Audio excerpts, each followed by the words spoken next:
Suportado ng karamihan ng mga senador ang isang resolusyon para kondenahin ang umano'y pambabastos ng Chinese Embassy sa mga opisyal ng Pilipinas.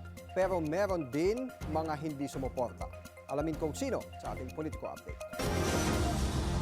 Hindi na pinalagpas ng mga senador ang tinawag nilang pambabastos at pananakot ng ilang opisyal ng Chinese Embassy sa mga nagtatanggol sa isyu ng West Philippine Sea.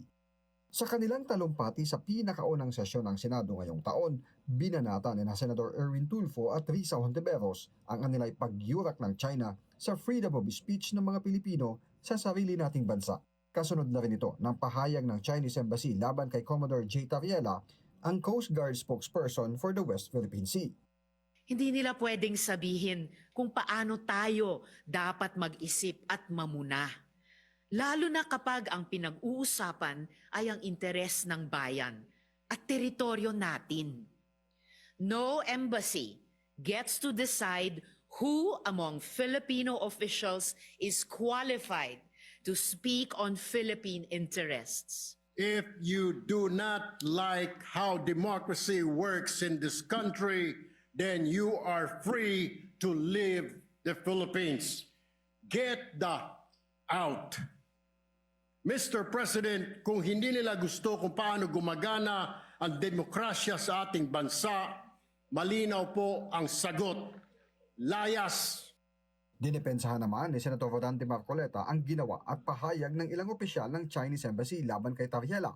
Kamakailan lang niya ay inimbitahan siya ng Chinese Ambassador at napag-usapan ng sigalot sa laot at ang mga pahayag ni Tariela.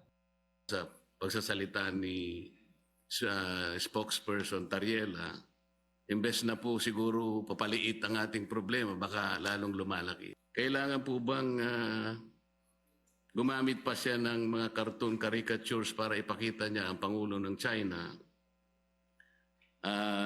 sa isang negative at isang nakakahiyang mga pamamaraan? Sinang-ayunan naman ito ni Senador Robin Padilla.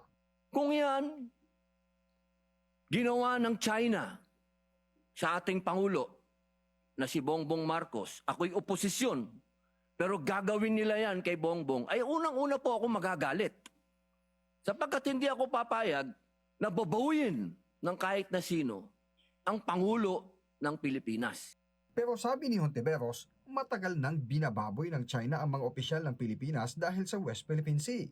For at least 1 decade, Mr. President, ang mga opisyal na pahayagan ng gobyerno ng China ay nagpapakita ng mga visuals din and overwhelmingly derogatory po ang kanilang mga ipinapakita.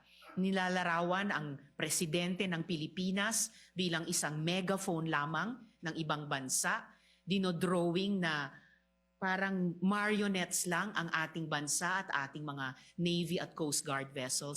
Sa resolusyong inihain ni Senador Kiko Pangilinan para kondenahin ang ginawa ng ilang opisyal ng Chinese Embassy, 15 senador ang pumirma. Tanging si Senador Jinggoy Estrada ang pumirma mula sa Senate Minority dahil minsan na siyang naging chairman ng Senate Committee on National Defense and Security. Sa mga nasa mayorya, tanging si Senador Pia Cayetano ang hindi lumagda.